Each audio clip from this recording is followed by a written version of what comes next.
Is imagination simply contained in the mind, or does it tap into an unseen world with messages waiting to be told? There is a place where legends cross over into our world, where strange visions and whispers beckon, and superstition takes hold. Step into the Black Cat's shadow.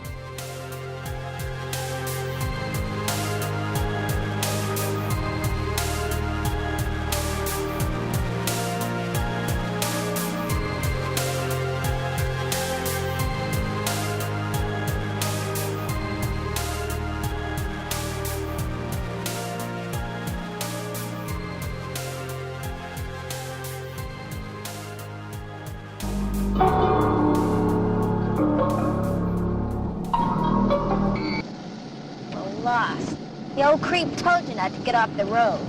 Well, the old bastard probably snuck up here and ripped off our mine, and that's why he doesn't want us up here.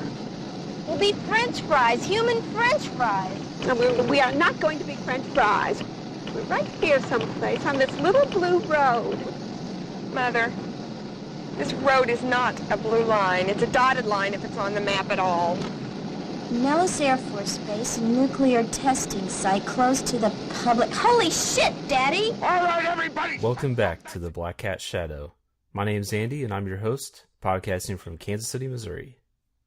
And I'm Phantom Dark Dave, coming at you from the heart of Texas. With us today, a guest who got her start in television, but made her film debut in Wes Craven's 1977 horror film, The Hills Have Eyes. She showed us before there was a Laurie Strode that the final girl can win. Since then, she has appeared in such films as Area 51, No Solicitors, and Cut, which she brought home an award for saying, and I quote, "Any idiot with a digital camera can call themselves a filmmaker." She has also been recognized as one of LA's top photographers, formerly known as Suze Lanier. Please welcome to the show, Suze Lanier-Bramlett. Hello there. How is everybody? We are doing great. Good to have you on the show. Good. Thank you. It's nice to be here. I'll correct you in one part of the intro. Okay. I made my film debut in Dallas, Texas, in not even a D movie. Let's make it an F movie.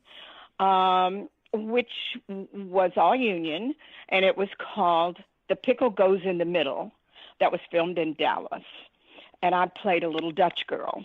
So that's where I made my film debut, and I think I was about 19. So anyway, so that's a little tidbit of trivia that I don't even have that on IMDb because I don't think it's even recognized as a film. It was so bad, but... Oh, cool. Well, that's definitely something I think people will be interested in hearing, and maybe somebody out there would want to track it down. It is trackable. I ordered a copy of it online.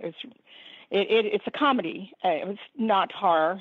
It was totally comedy, and but pretty bad if you like bad, weird movies. So.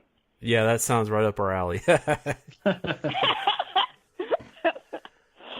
Yeah. So, Suze. People will know you for TV shows such as Welcome Back, Kotter, where you play Bambi. And, and some people, most people probably may not know, but some people may know that you were in the running to play Chrissy on Three's Company as well. But you were on an unaired pilot, is that right? Correct. Of Three's Company. Yeah, I shot a pilot with John Ritter and Joyce DeWitt. Okay. Yes. It's television. You never know.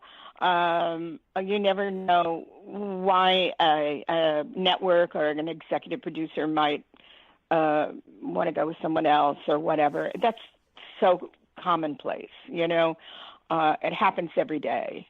So I think that's the one and only time, though, it ever really happened to me. Usually I was replacing someone else. And in that case, I was replacing a girl they had already cast, and she had already been filming for 3 days. So they decided they didn't care for her. So I had just gotten back from shooting The Hills Have Eyes, and my agent called and said, get over to ABC. And I had, I did a screen test, and back then you couldn't stream the footage or send an email. And so they had to take the tape of my audition and fly it in a private plane to New York for Freddie Silverman to give the green light for me to be in the pilot. And the negotiation of my fees took place in the middle of the night between New York and Los Angeles. So, the internet is so convenient these days because things can get quickly, decided. Here she is. Here's a screen test. I'm emailing it. You'll have it in 1 minute. And then, but then they had to fly the tapes in planes, to get approval. A lot of the network executives were based out of New York rather than Los Angeles. And you mentioned that you had filmed The Hills Have Eyes in the midst of this. Up to the point before you had done Hills Have Eyes, you had, started, or you had done some roles in some TV shows. What was it about The Hills Have Eyes that made you say, hey, I want to be in this movie, this horror movie? That's a great question. I started my career wanting really based in the theater. I did a lot of theater in Texas and New York. And I moved to L.A. because I was on the road in a play and was discovered by an agent at ICM who invited me to come to L.A. and have representation as soon as I got here. So there weren't a whole lot of actresses that were really young and that could lay out the comedy. I was kind of like so I was surprised about that. I never thought of myself as a film actor per se. And I ended up, doing quite a bit of TV. And then when Wes Craven, I had a little bit of a name going after Welcome Back, Kotter. So Wes Craven offered me the role of Brenda. And even though it was a horror movie, it was serious. And I had done so much comedy, and I felt like I was typecast in just, Space Cadets. And so when I saw that Brenda in The Hills Have Eyes had intelligence and survival skills, and that, she was young and funny, but also she had depth, I thought this was an opportunity for me to be able to show serious acting chops, which I had not been offered all that much on television. So I told my agent at the time that I wanted to do the movie because the offer came in and I had read the script. And he said, absolutely not. If you do horror, it will ruin your career. And we ended up parting ways over it, kind of, because I just wanted to break out and do a movie. I mean, I was the star of a movie, and I thought, well, this would be a great career break, whether it's horror or whether it's not horror. And I think to some degree, maybe he was right a little bit about that because, I think back then, people took you much less seriously if you did horror. And maybe I should have listened, woulda, coulda, shoulda. I have no regrets about doing The Hills Have Eyes, but because it's opened many doors that would not have been open. I wouldn't probably be doing this interview if I hadn't done it.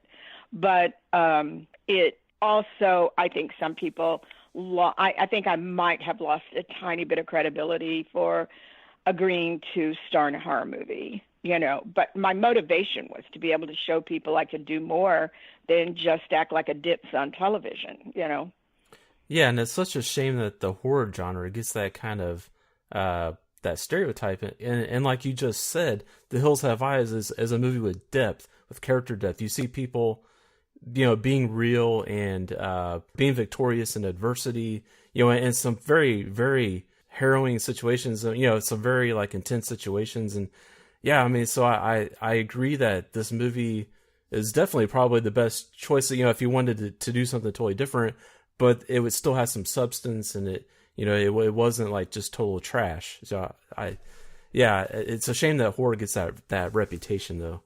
I think it still has it to some degree, even though I know now big stars do it all the time, every day. I just read an article early this morning when I woke up and I turned on my my phone to see what happened in the world. There was an article about an actress, I won't say her name, and she said, she's quit acting, and she's a mom of 2 kids, and she's successful, and she's in New York, but she said her career began to diminish after she did a horror movie. And she had starred in big A movies. So there's a double thing to that, which,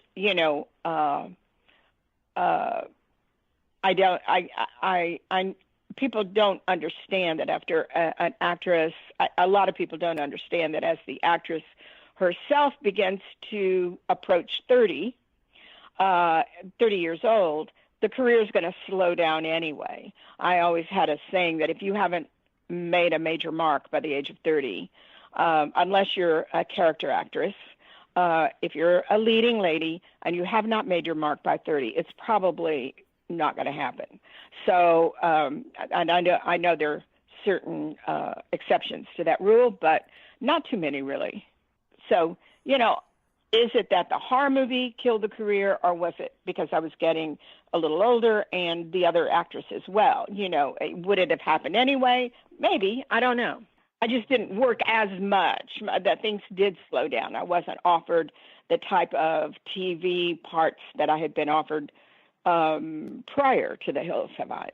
I think it's because, like you said, the television programs you were involved in, you were a type of character that wasn't pretty much taken too serious. You were fun-loving. I think you said space cadet at one point, and then now you've proved yourself as this dominant woman. And then maybe people saw that as, well, we can't cast her in these silly TV shows anymore. So that might have been relative to it. But when I think about it, The Hills Have Eyes goes down as, at least, I mean, for any true horror fan, everybody knows it. Everybody's seen it. Most people more than once. It's a super, super great horror movie. It's a great, like you said, serious movie all on its own with all the conflict and the rise about. But, you could have done any movie at the time, anything. Who would have known what would have came through the doors? And the fact that you landed this horror movie over another horror movie. So to say that horror may or may not have killed part of the career, I would never even consider. I would say, since you were in such a controversial horror movie, it's like a double-edged sword. It may have put something on your reputation of, that's the girl from Hills Have Eyes, but at the same time, the rest of us are like, hey, that's the girl from Hills Have Eyes. And so horror fans are intelligent, horror fans are loyal. And so, Suze, I'll tell you right now, the horror community loves you. Oh, thank you. And I love them. I tell you, it has, I've had different aspects of my career. I think back, and I have easily recreated different careers, both in the music business and, as you introduced me before, in photography. I have always been multifaceted in terms of needing creative outlets. So when I'm not busy, and I've done a couple of other horror movies recently too that you didn't mention. One is No Solicitors with Eric Roberts, and Betrothed with Omar Gooding Jr. and Bill Oberst Jr. And those are fairly recent. And so I still act, but when I'm not auditioning or acting, and I never really quit. I mean, the business is very fickle. And, so I have had these beautiful outlets, both in photography and music. And currently, my latest passion is writing. I am writing a new horror movie with big horror stars attached already. And I have a production company attached, and I will be co-directing this movie with Dowd Sani, and I will, and so I have a role in it. It's a nice role. It's not the starring role, but it's a lot of fun. I'm appreciative to the horror fans because it's allowed me to there'll be people who'll go see it when it's out, and hopefully it'll be great. I mean, it's not low budget. We have a nice budget. So hopefully it will make its mark. So reinventing myself now as a horror writer and actor. Well, as a writer in general, I'm writing a couple of different things. A couple of them are very serious, non-horror projects, but the horror one is a lot of fun and makes a political statement as well. So when you're writing it, oh my gosh, you can just do all kinds of things when you're creating the project. That's where the real fun is. Speaking of, I'm gonna piggyback off that. I really regret that I didn't watch this before getting to talk to you, because I was digging through the history, and you have, like I said, so many things that you were involved in. I saw a credit for co-directing on a short you did with Michael Berryman and Brooke Lewis called "Watch What You Ask For."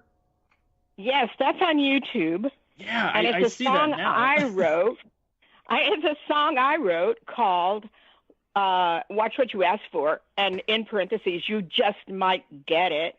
And I filmed that with Christopher McWhorter, and we did it ourselves with like no budget. And it's to my song that I wrote. So the music and lyrics are mine, and then with Ron Finn co-wrote the song. And then, but all the footage is. I was telling Michael, who was at the time my neighbor, that he heard the song, and I said, I think I'll do a horror movie to this. He said, I have to be in it. I said, okay. And then Brooke Lewis heard about it, who's also my friend, and she said, I want in it. And so everybody was asking me to be in it. So I actually wrote parts for them around the song.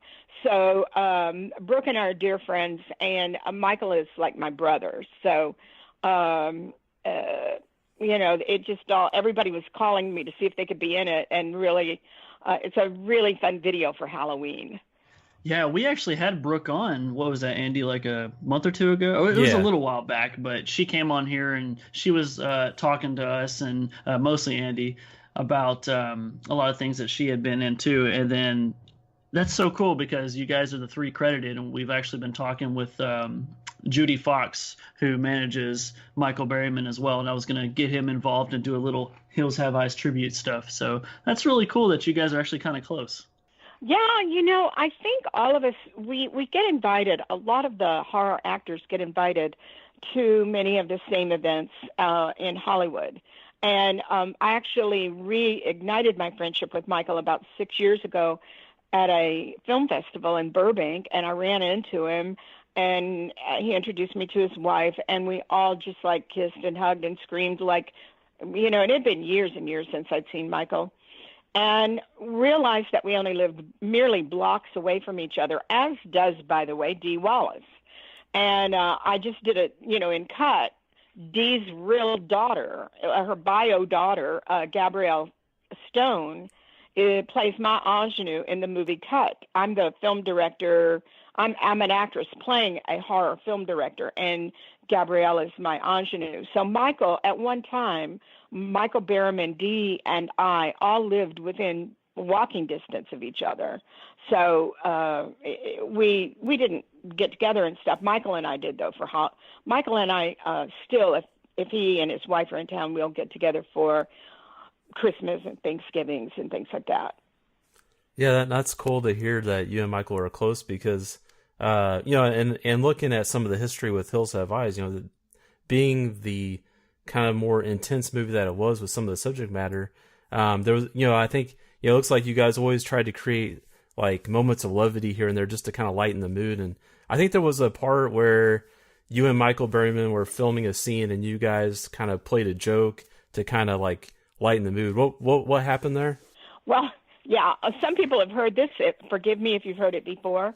It was early on in the shooting, and Wes Craven called me aside and he said, this is a pretty nasty rape scene and that Michael is going to have to do, and he's nervous because of his insecurities and just go with it and whatever, and so I adored him, and so we were behind the curtain. It's the bed scene where Jupiter pulls the curtain back, and Michael Pluto is raping me.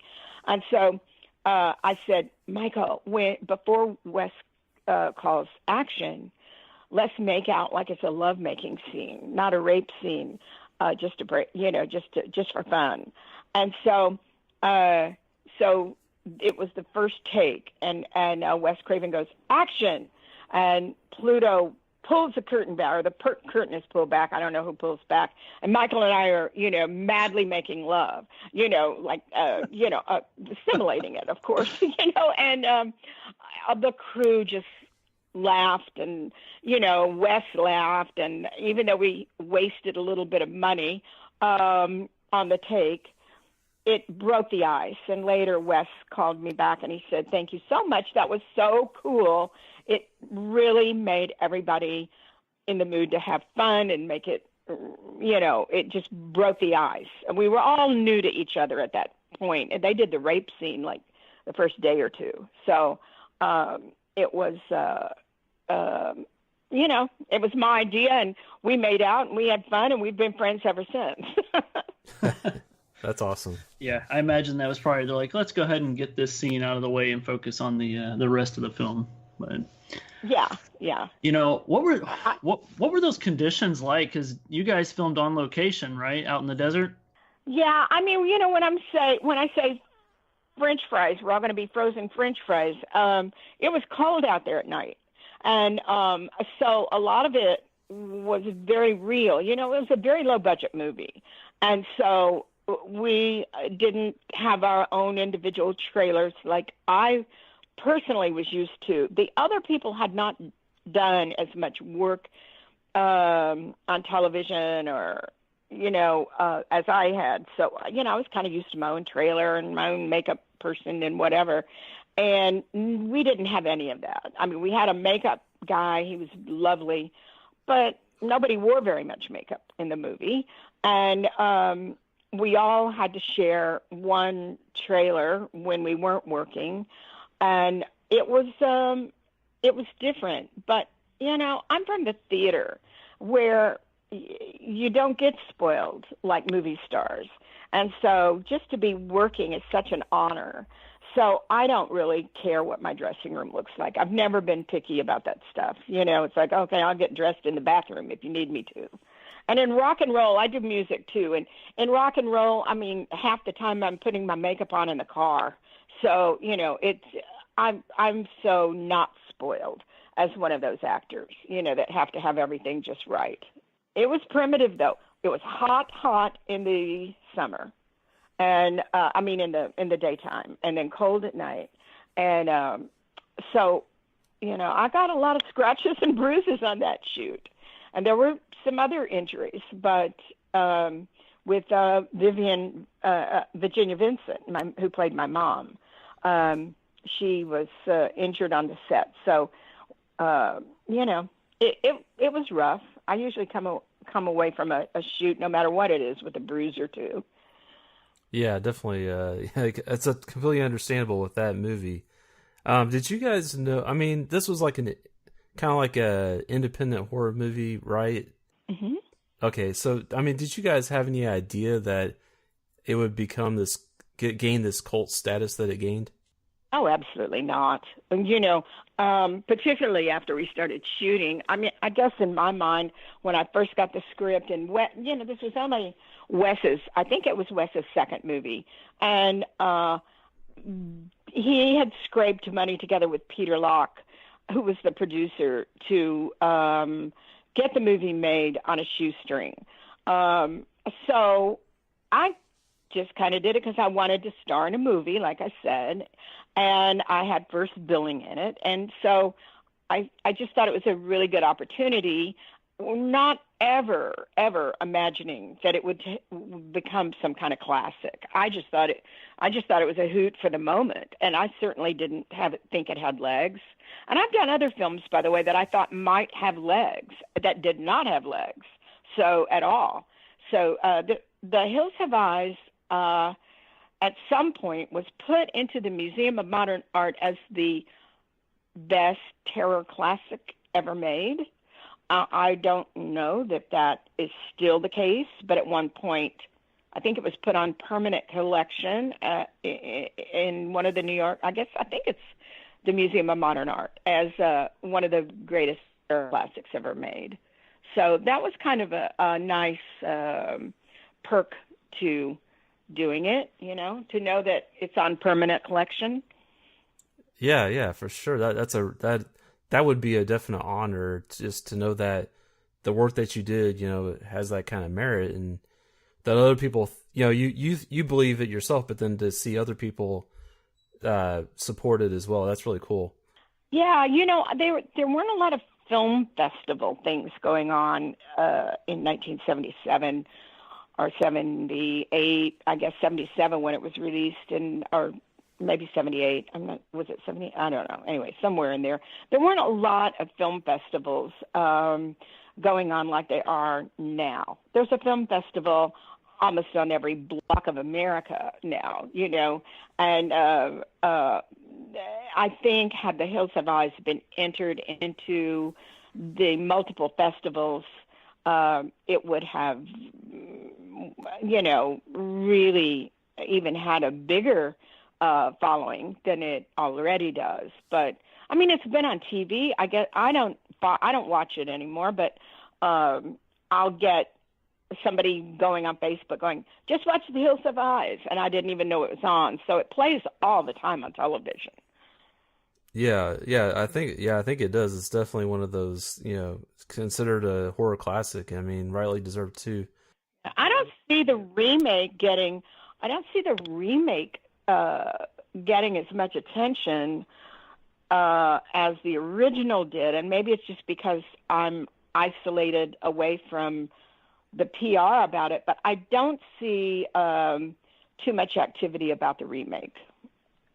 Yeah, it was a decent film, I think, but you know, it definitely didn't have the.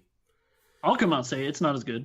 Yeah, exactly. Yeah, it's and I'll be honest to you too, because I think that nowadays a lot more is either accepted or it's expected, and you can get away with a lot more. And so in the 70s, especially with Wes Craven and what he was getting into and kind of bringing out, you know, it's a controversial film for many reasons, but there was exploitations going on. And nowadays, it seems like every film is trying to do that. And so at that time, that movie stood out. It broke ground. It frightened everyone. And now it almost feels like what's the word I'm looking for, Andy? We're so used to it, you know. We're desensitized to it. Jaded. We're jaded. Yes. Yeah, both of those words. You know, how are you going to top the worst thing that could possibly happen? And by the way, I think for society purposes, my theory is, in the film I am writing and going to co-direct, I insist that there's an element of comedy that accompanies anything horrific, because I don't think it is good for a society to be so inundated with horrific things that people do to each other over and over and over again. You see that over and over and over again, and then you feel, then I think there's certain sick people that might accept that as okay. And it's not okay.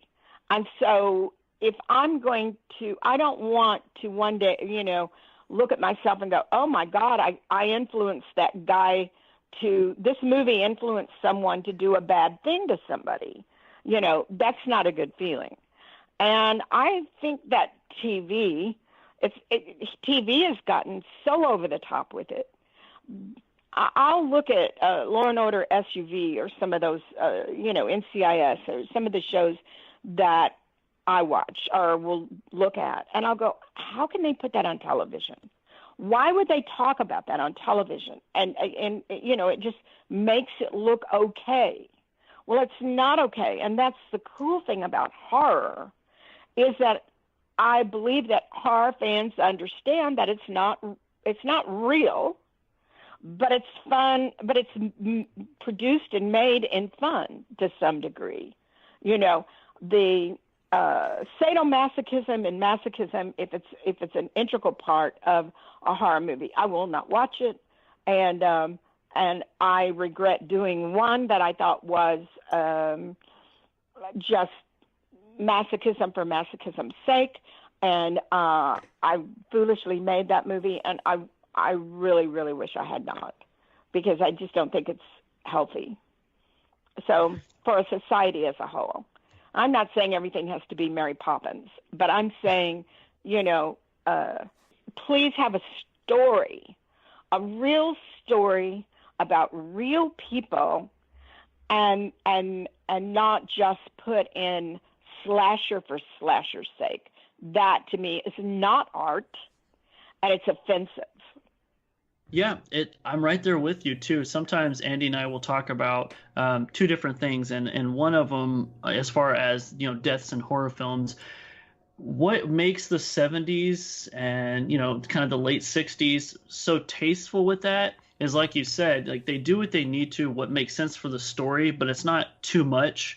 And another example was kind of like the Texas Chainsaw Massacre, as it was used for Wes's inspiration for Hills Have Eyes, is it can be graphic without being graphic. It's mostly an imagination, because that's the scariest thing of all. And the way I like to think of it is almost like the Vincent Price film, The Tingler. I think that's why we make horror films and why we watch horror films is, there's a sense of us that we inside some psychological, like we invest in the idea of a horror format, as long as it's not happening to us. And so we watch these movies, we get scared, we attach to our emotions, but then we scream, we let it out. And then, like you said, we have comedy relief to remind us it's okay. We can let that go. And then I think with the way movies are made today, what's happening is we're seeing, like Andy said, it's desensitizing us because it's graphic scene after graphic scene. People are promoting their movies more because it's overly graphic than the next. And one thing you're running into is the use of CGI as well. And I would rather see a scene where it doesn't include, all the fake blood, guts, and everything to, make it more overly grotesque. Just imply what's going on, and I'll take it from there, Exactly. I mean, that's the only kind of, I don't know. I love the Vincent Price movies, and I used to go to them when I was a little girl, and I just thought they were fabulous. The Pit and the Pendulum, it was like, but he was always, he was always, he was a character. And so, and in some degree, even though he represented evil, he also was kind of funny, and they were so cheaply made, and so Roger Corman at its best, right? Yeah, they were so stupid that that even as a child, I loved to be scared, but I knew that it wasn't real. I knew that it was just a horror movie, and so I think that. I love the movie Get Out because there's a certain suspense to it. It's not all that, it's just not graphic, but it's scary. And I'm so glad that movie made a lot of money, because I would put that in the horror genre. And yet it had a true story. It had a true theme. And there was wonderful acting in it, So I think that horror needs to get back to that. There's always been sexy girls in horror to some degree, even though I don't think Brenda was very sexy, but cute, I suppose I could say. But there weren't big lovemaking scenes in The Hills Have Eyes. There weren't women with big breasts being raped, and there's a fine line between horror and exploitation and soft porn, and I believe people are diminishing horror if they add exploitation into it, thinking the movie will only sell for that. That really boils down to an untalented or lazy writer, that can't come up with a better story than to exploit women to a degrading degree, you know. And one of the films, the film I was referring to that I did, you know, I think was women exploitive, and that then, I think with the Harvey Weinstein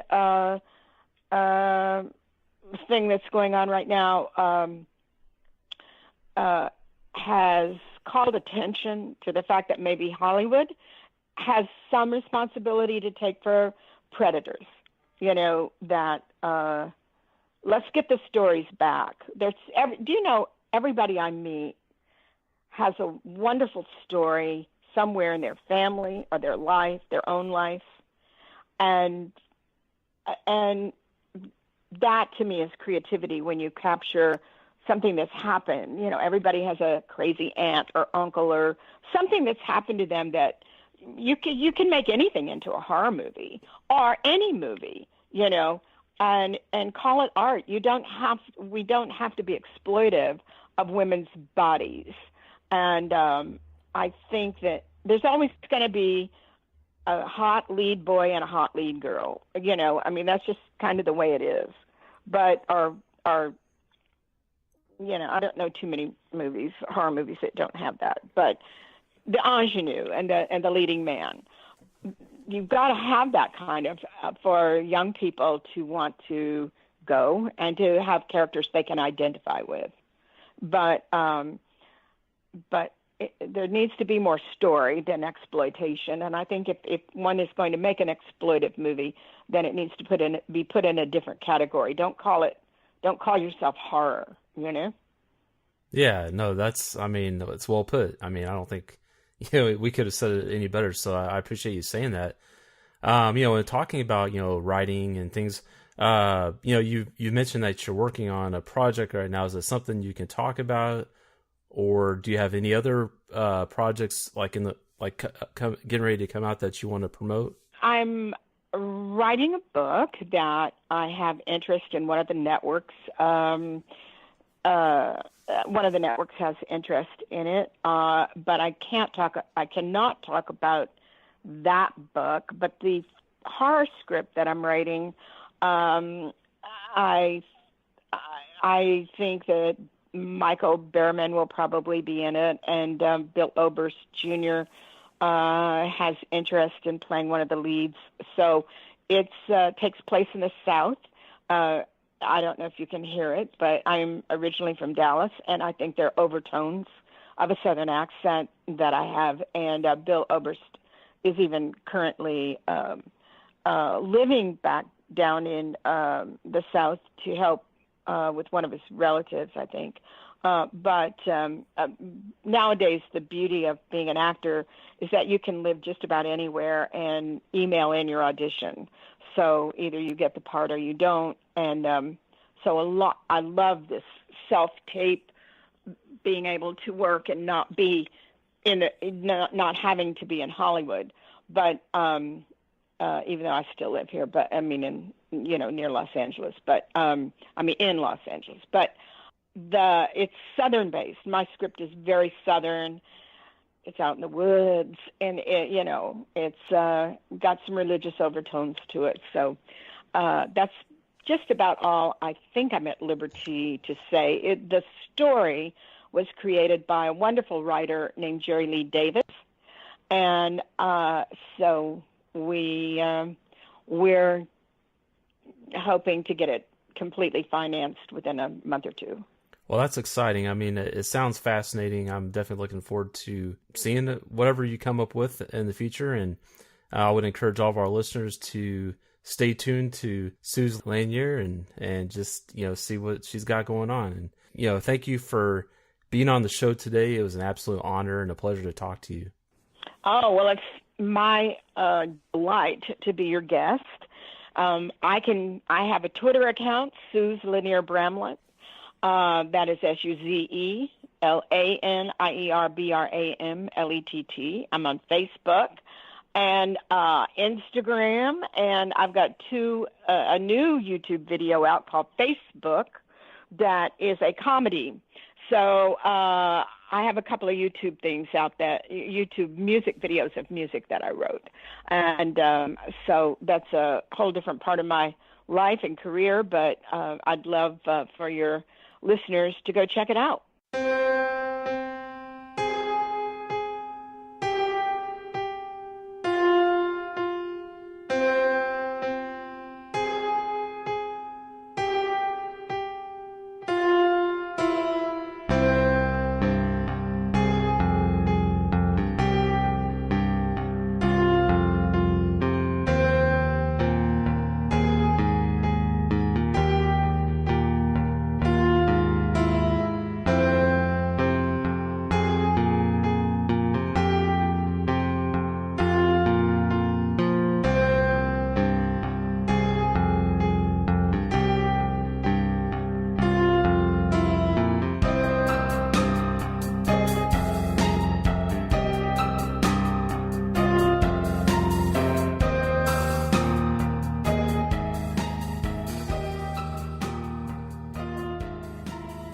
And thank you guys for tuning into this episode. We appreciate all of our listeners out there.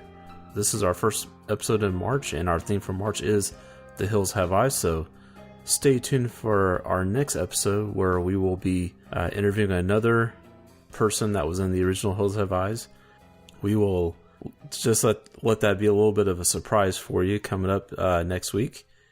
And then for the last episode of the month, we're going to do another road trip of horror episode. And I know you guys are probably excited for that. We haven't done that for a while. So me and Dakota, in that episode, we traveled to New Mexico and take a look at one strange case that reminds us of The Hills Have Eyes in some ways.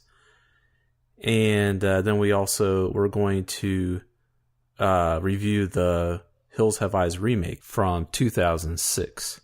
So definitely want to stay tuned for that. And if you'd like to keep up with us on social media, you can find us on Twitter at Black Cat Podcast. You can find Phantom Dart Dave at Phantom Dart Dave.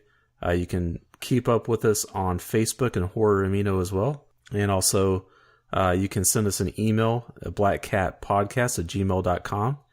And you can hit up Dakota. He is at dakshadowbane@gmail.com. That's DAKSHADOWBANE@gmail.com.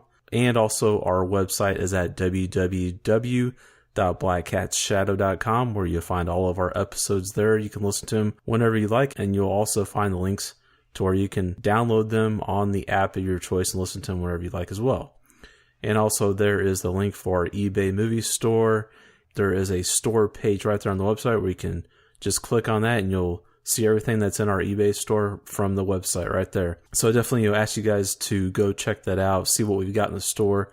There's new stuff every day, and it's just another way to help out the podcast with the costs that go along with it. So remember, guys, to take a closer look at the world around you, and you may just find that it is stranger and more mysterious than you thought, especially in the Black Cat's shadow.